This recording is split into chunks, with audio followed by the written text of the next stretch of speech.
Madam KRG ಅವರು ನಿಮ್ಮ ಸಂಸ್ಥೆ ಜೊತೆ ಕೈ ಜೋಡಿಸಿದ್ದು ಕೊಲಾಬ್ರೇಟ್ ಆಗಿದ್ದು ನಿಮ್ಗೆ ಎಷ್ಟು ಪ್ಲಸ್ ಆಯಿತು ಅಂತ? ಯಾಕಂತಂದ್ರೆ ಮ್ಯಾನ್ ವಿತ್ ಮಲ್ಟಿ ಟ್ಯಾಲೆಂಟ್ ಅಂತ ನಾವು ಸುದೀಪ್ ಸರ್ಗೆಲ್ಲ ಕರಿತಿರ್ತೀವಿ, ರಾಜ್ ಬಿ ಶೆಟ್ಟರ್ಗೆ ಈ ಥರವ್ರಿಗೆಲ್ಲ ಕರಿತೀವಿ, ರಿಷಬ್ ಶೆಟ್ಟರ್ಗೆ ಕರಿತೀವಿ, ರಕ್ಷಿತ್ ಶೆಟ್ಟಿ ಅವ್ರಿಗೆ ಕರಿತೀವಿ. ಆ ಥರ ಇವರು ಬರೀ ಪ್ರೊಡ್ಯೂಸರ್ ಅಷ್ಟೇ ಅಲ್ಲ, ಡಿಸ್ಟ್ರಿಬ್ಯೂಟರ್ ಕೂಡ ಹೌದು, ಹೌದು ಜೊತೆಗೆ ಯೋಗಿ ಅವರು ಒಳ್ಳೆ ಕಾಸ್ಟ್ಯೂಮ್ ಡಿಸೈನರ್ ಕೂಡ ಹೌದು. ಸೊ ಹಾಗಾಗಿ ನಿಮ್ಗೆ ಇದೆಲ್ಲ ಪ್ಲಸ್ ಆಗಿದೆ. ಖಂಡಿತ. ನೋಡಿ, ಕಾಸ್ಟ್ಯೂಮ್ ಡಿಸೈನರ್ ಖರ್ಚು ಉಳಿತಾ, ಡಿಸ್ಟ್ರಿಬ್ಯೂಟರ್ಗೆ ಕಮಿಷನ್ ಕೊಡೋದು ಬೇಡವಾ? ಅದೆಲ್ಲ ಯೋಚನೆ ಮಾಡಿ ನಾವು ಬಂದ್ವಿ. ಇಲ್ಲ ಅವರ ಎಕ್ಸ್ಪೀರಿಯನ್ಸ್ ಪ್ಲಸ್ ನಾನು ಯಾವಾಗಲೂ ಹೇಳ್ತೀನಿ, ಅವರ the way they promote a film ಆಗಲಿ, ಅವರು ಎಲ್ಲವೂ ತುಂಬ ಅಚ್ಚುಮೆಚ್ಚಾಗಿ ಮಾಡ್ತಾರೆ. ಅವ್ರು ಎಲ್ಲ ಫಿಲಮ್ಸ್ ನಾನು ಫಾಲೋ ಮಾಡ್ಕೊಂಬಂದಿನಿ. ಆನ್ಲೈನ್ಗೆ ಯಾವ ಥರ ಪ್ರಮೋಷನ್, ಅವರು ಒಂದೊಂದು ವ್ಯತ್ಯಸ್ತವಾಗಿ ಒಂದೊಂದು ಐಡಿಯಾಸ್ ತೊಗೊಂಬರ್ತಾರೆ. ಪ್ಲಸ್ ವೆರಿ ಆರ್ಗನೈಸ್ಡ್ ವೇಯಲ್ಲಿ ಡಿಸ್ಟ್ರಿಬ್ಯೂಷನ್ ನಡೆಸಿದ್ವಿ. ಅದೆಲ್ಲ ನಂಗೆ ಭಾಳ ಮನಸ್ಸಿಗೆ ತುಂಬ ಖುಷಿ ಕೊಡ್ತು. ಹಾಗಾಗಿ ನನಗೆ ಅದು ಒಂದು ದೊಡ್ಡ ಪ್ಲಸ್. ಅಫ್ಕೋರ್ಸ್ ಸುದೀಪ್ ಅವರು ಇದ್ದಾರೆ, ಬಟ್ ಇವರು ಇದ್ರು, ಅದು ಎರಡು ಕೈ ಜೋಡಿಸ ಮೋದ ಮೆರಿಯರ್ ಅಂತಾರಲ್ಲ. ಸೊ ಯೋಗಿ ಬಾಯ್, ತುಂಬಾ ದಿನ ಆಗಿತ್ತು ನೀವು ಕಾಸ್ಟ್ಯೂಮ್ ಡಿಸೈನ್ಸ್ ಮಾಡಿ. ಆಫ್ಟರ್ ಖುಷಿಯಾಗಿ ಡೈರೆಕ್ಷನ್ ಆದ್ಮೇಲೆ ನೀವು ಸನ್ ಆಫ್ ಬಂಗಾರದ ಮನುಷ್ಯ ಮಾಡಿದ್ರಿ ಡೈರೆಕ್ಷನ್. ಅದಾದ್ಮೇಲೆ KRG ಮತ್ತೆ KGF ಮತ್ತೆ ಬಗೀರ ಆದ್ಮೇಲೆ ನೀವು ಕಾಸ್ಟ್ಯೂಮ್ಸ್ ಬೇರೆ ಯಾವ ಸಿನಿಮಾಗೂ ಮಾಡಿಲ್ಲ. ಡಿಸ್ಟ್ರಿಬ್ಯೂಷನ್ ಅಲ್ಲಿ ಬಿಸಿ ಆದ್ರಿ, ಪ್ರೊಡಕ್ಷನ್ ಅಲ್ಲಿ ಬಿಸಿ ಆದ್ರಿ, ಹಂಗಾಗಿ ಮಾಡ್ಕೋಗಿಲ್ಲ. ಆಫ್ಟರ್ ಲಾಂಗ್ ಟೈಮ್ ಕಾಸ್ಟ್ಯೂಮ್ಸ್ ಮಾಡಿದ್ದೀರಾ. ಲಾಂಗ್ ಟೈಮ್ ಬಿಕಾಸ್ ಏನಕ್ಕಂದ್ರೆ ಮೇನ್ ಈ 2000s ಇತ್ತಲ್ವಾ. ಸೊ ಹಾಗಾಗಿ ಆ ಕಾಲಘಟ್ಟದಲ್ಲಿ ಅಂದ್ಬಿಟ್ಟು ನಾನೇ ಮಾಡಿದೆ ಅಷ್ಟೇ ಹೊರತು ಏನು ದುಡ್ಡು ಉಳ್ಸಕ್ ಮಾಡಿಲ್ಲ. ಈಗೇನ ಕಾಸ್ಟ್ಯೂಮ್ಸ್ ಅಲ್ಲೂ ನಮ್ಗೆ ಎದ್ದು ಕಾಣುತ್ತೆ.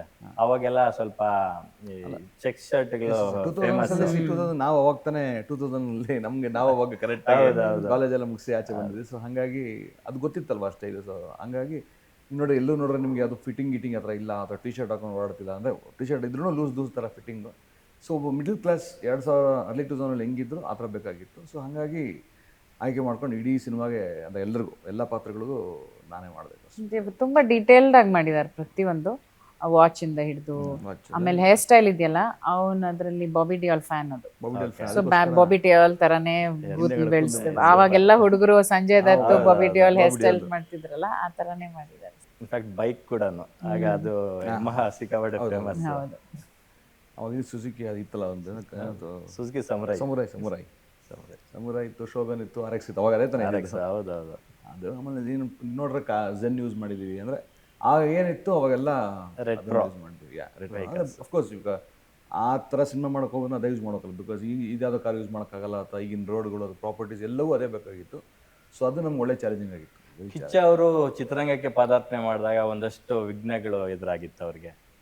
ಅಂದ್ಕೊಂಡಂಗೆ ಅವ್ರು ಲಾಂಚ್ ಆಗೋಕ್ಕಾಗಲಿಲ್ಲ. 1-2 ಸಿನಿಮಾಗಳು ಡಿಲೇ ಆಯಿತು. ಆಮೇಲೆ ತಾಯವ್ವ ಮೂಲಕ ಅವರು ಲಾಂಚ್ ಆದರು. ಪಚ್ಚ ಅವ್ರಿಗೂ ಅದೇ ಥರ ಜಿಮ್ಮಿ ಶುರುವಾಯಿತು, ಕಾರಣಾಂತರಗಳಿಂದ ನಿಂತೋಯ್ತು. ಇದನ್ನು ಕೋಇನ್ಸಿಡೆಂಟ್ ಏನು ಅನಿಸುತ್ತೆ ಈ ವಿಚಾರವಾಗಿ? ಏನಂತೀರ? ಆ್ಯಕ್ಚುಲಿ ಭಾಳ ಡಿಫ್ರೆಂಟ್ ಇದೆ ಇಬ್ಬರದ್ದು ಜರ್ನಿ.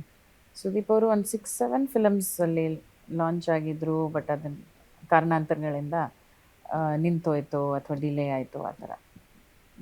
ಇವ್ರದ್ದು ಒಂದೇ ಫಿಲ್ಮ್ ಅಲ್ವಾ, ಬಟ್ ಅದು ಬರಲ್ಲ ಅಂತ ಇಲ್ಲ, ಅದು ಬರ್ತಾ ಇದೆ. It's in the making. ಸ್ವಲ್ಪ ತಡ ಆಗ್ತಾ ಇದೆ, ಬಟ್ ಖಂಡಿತವಾಗ್ಲೂ ಜಿಮ್ಮಿ ಅಂತೂ ಈವನ್ ಲವ್ಲಿ ಸಬ್ಜೆಕ್ಟ್. ಅದು ಅವ್ರು ಲಾಂಚ್ ಆಗಬೇಕಿತ್ತು, ಬಟ್ ಬಿಕಾಸ್ ಅವರೇ ಡೈರೆಕ್ಟ್ ಮಾಡಿರೋದ್ರಿಂದ ಸೆಕೆಂಡ್ ಹಾಫಲ್ಲಿ ಇನ್ನೂ ಸ್ವಲ್ಪ ವರ್ಕ್ ಉಳಿದಿದೆ. ಅದ್ರ ಮಧ್ಯದಲ್ಲಿ ಈ ಒಂದು ಕತೆ ಹೇಳಿದ್ವಲ್ಲ, ಇದು ಕೇಳಿ ಭಾಳ ಎಕ್ಸೈಟ್ ಆದ್ವಿ. ಇದನ್ನು ಮಾಡಿಬಿಟ್ಟು ಆಮೇಲೆ ಜಿಮ್ಮಿ ಮಾಡೋಣ ಅಂತ. ಹೇಗೂ every production is in house only. So we are taking time, but Jimmy ಖಂಡಿತವಾಗ್ಲೂ ಬರುತ್ತೆ.